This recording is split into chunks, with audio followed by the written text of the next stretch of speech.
Ya. Salaman turun, salaman.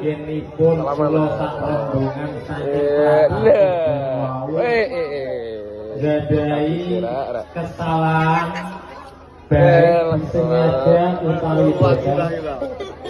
Allah Isine apa? Duwe wae. Ayo duwe wong loro ta ngono. Apa? Tetek. Langsung kemawon berarti ditunggu-tunggu niku nggih RA mboten kula. Ditunggu-tunggu RA. Oh, iki rokok. Kalau rokok bojone kula kapusrih masrahaken Kodi? anak kula iki. Anak kula iki Dok, kelem rokok iki.